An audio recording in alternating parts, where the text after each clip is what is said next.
everybody. I'm still here. Fix my phone. Church is out. I'm getting ready to go to Applebee's with my friend Alicia for lunch. Y'all, I was so sleepy at church today.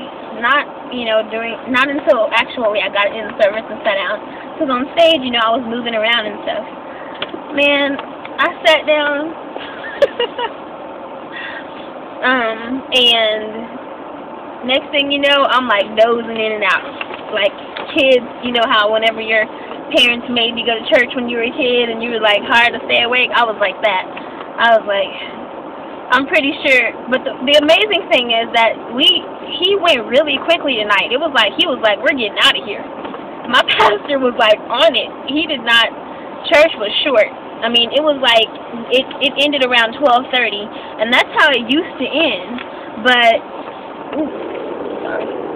Oh, okay, they were turning. But in the past, in the recent past, like, church has been getting out at almost 1 sometimes, but it ended, rather quickly, and I could not stay awake. I know that I was dozing.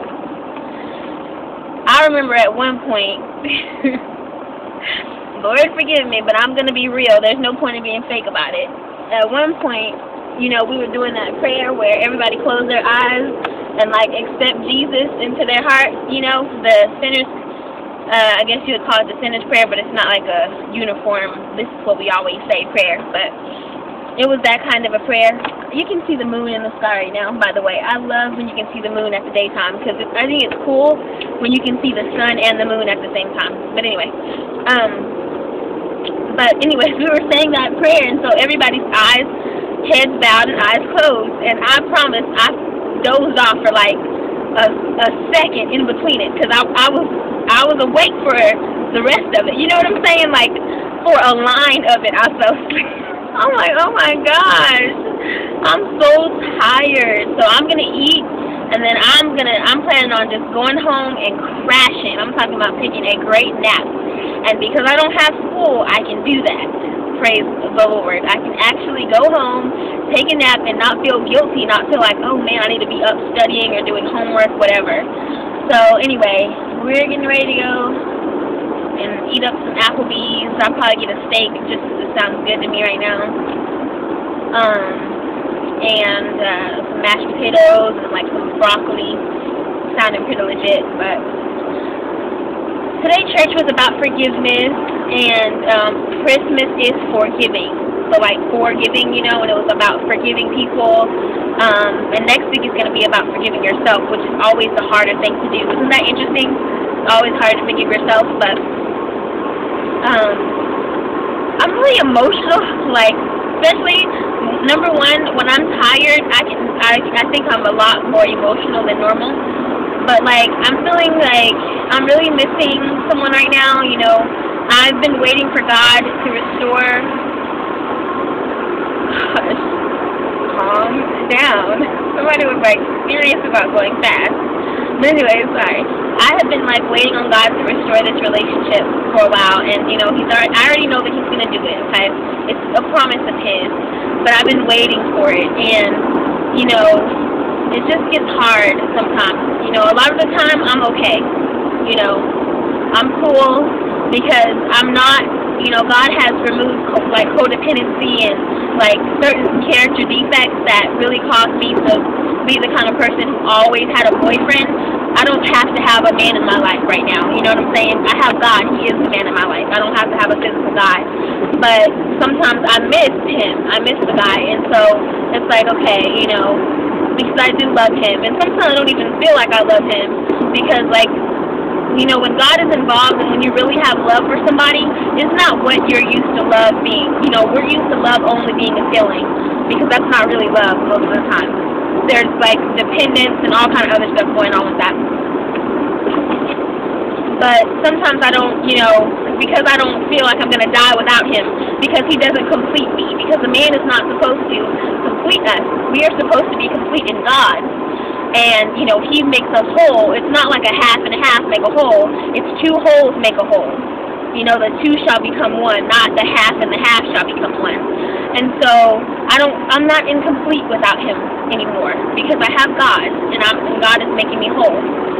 But God is still in the process of getting us there. You know, there's a process that it takes for you to get with the person that God has for you, for the two of you to be made ready. And so, you know, he's being made ready, and I'm being made ready. And if there's anybody who knows what I'm talking about, you know, if you have a marriage and you have, you came to be with the Lord, or whatever, you got saved, and your husband didn't, or, you know, your husband has strayed off, or even if you're a man watching and your wife, you know, you're believing for God to reconcile that marriage, or to bring that person into a relationship with him, you know, whether y'all are separated or whether y'all are still together. Because if y'all are still together, if that person is not walking with God the way you are, there's still a sense of separation there. You know what I'm saying? Because you can't share this thing with him, you know, the way that you really would want to. So there's still something that's sort of like y'all are not on the same path, and so it can be hard. So I encourage you just to keep on waiting, you know, keep believing God. It can get hard. For me right now, I feel emotional, you know, and I feel sad, you know, because, sorry, there's a text. Just because I'm just ready for it to happen. You know, I'm ready for God to get to it, you know, and the funny thing is, most of it's my part, you know. God, yes, is doing it, but I have to join him in his work, and I have to, sorry, another text. I have to be willing to pray, and,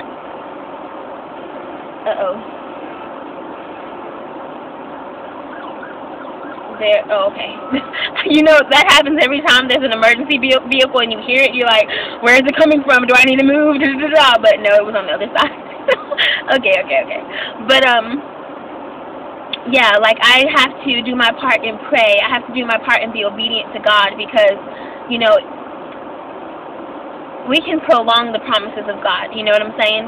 If we're not doing our part, if we're not letting God grow us and let him get us ready, and et cetera, and so, you know, it's hard though. I mean, that's just all there is to it. It's hard. You know, it's easier to believe for a lot of things than things that have to do with the matter of your heart. You know, when you love someone and you want that relationship to be reconciled, and you want to be able to be with them and express your love that you have for them to them, you know what I'm saying? So it's tough, and I'm just like, God, please, come on, do it, please, you know. And I have a friendship right now that, you know, I'm in a place of learning, you know, that I'm learning about male intimacy with a male that isn't of a sexual nature or of a relationship, boyfriend-girlfriend type nature. Because the only way that I've experienced that in my lifetime, intimacy is not sexual. The world has made it that way. But intimacy with anybody is actually showing them yourself. You know, being willing to be open with them and share your feelings with him and share your heart with him. You know, I'm being intimate with you as a listener right now. Okay, so I have a friend who I'm learning that with, you know, how to be intimate with someone and share myself, you know, my thoughts, my feelings, my emotions, and it not have to be someone who is my boyfriend or who will ever be my boyfriend, and it's not someone who is of a sexual, you know, of our relationship is of a sexual nature. And so I'm learning that, and it's very helpful to me because, you know, I believe that it'll help me in my relationship with my brother, because, you know, I've built a relationship somewhat, you know, with my sister. You know, if you don't know, I was adopted, and so I met my biological family like 4 years ago. And so my brother is the one that I haven't built a relationship with, and I believe it's because I don't know how. You know, I don't know what that looks like, because the dad I have, you know, is not intimate at all. He was there because, you know, he worked, he paid the bills, but he has never 100, I mean, when I say never, I mean never, ever shared an intimate feeling with us. Never. 0% of the time of our life. Never. The only thing that we've ever seen is anger. That's the only thing we've ever seen. So, my dad is 100% shut down and not intimate. So, I don't know what that's like. And now I'm learning. And it's a blessing. But at the same time, it's a little weird because people are seeing and they're like, well, why aren't y'all hooking up? And it's like, because we're not supposed to be hooking up, you know? Because he's not the one for me. I already have this person who I know God has made for me, who I was, you know, I say, from whom my rib came, because, you know, Adam and Eve. And so, you know, this is the person that God has created me to be with in that sense. Not that's all I'm created for. I don't mean it like that. But I believe that God has a will, and his will for us, there is a husband or a wife that is within that will, a specific person that he has picked and chosen, and, you know, created us where we fit. You know what I'm saying? And so it's making it a little harder for me because I don't want to struggle in my faith any more than I already am. When I say struggle in my faith, I mean believing for God to reconcile this relationship, because it's taking so long and it looks so doubtful. Like everything else, anytime you're believing God for a miracle, you can best believe it's going to look like it's not going to happen. So this is becoming a test of my faith, because now I got people who are like, hey, I think y'all should hook up. And it's obvious that they would say that because, hello, we both sing, okay? We're both, you know, young. He's a little younger than me, but we're in our 20s. Are we in our 20s, or is he 19? I don't know, but we're close to each other's age, okay? And we get along really well, and they haven't seen me with any other man because I'm very, very about that. I will not, you know, not many men are going to be able to get close to me, but because we always sing together, I've built a sort of friendship with him. And I'm just learning about how every time a woman gets feelings for a man, a lot of times we think we need to be with him, but no, there are ways that you have feelings for people in your life that is just genuine feelings, like you care about them or you love them, but it's not a be with him type feeling. You know what I'm saying? I'm just learning about relationships, and I'm learning what it's like to care about somebody, and that be what it is, and not be some kind of let's get together type feeling. You know what I'm saying? I'm learning, I think, how to have a healthy relationship. And so he's like a brother figure to me.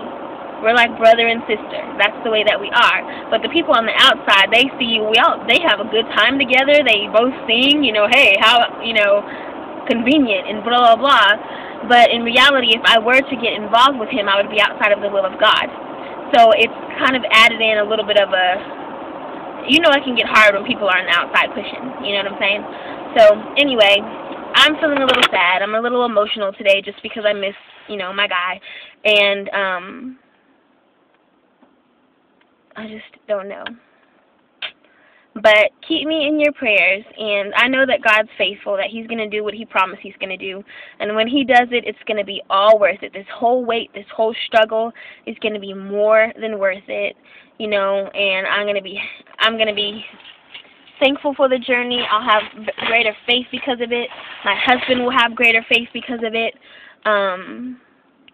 And we will be able to be a testimony to people to say, wait on the Lord. When you're separated in your marriage, wait on the Lord. You know, when you got saved and your spouse didn't get saved, wait on the Lord. You know what I'm saying? He is faithful. And for those women and men that are single, that they're waiting, like, God, when are you going to give me that person? Wait on the Lord. You know, let him do his work in you. Let him prepare you. You know, let him get you to that place where Mr. Pac-Man and Miss Pac-Man meet.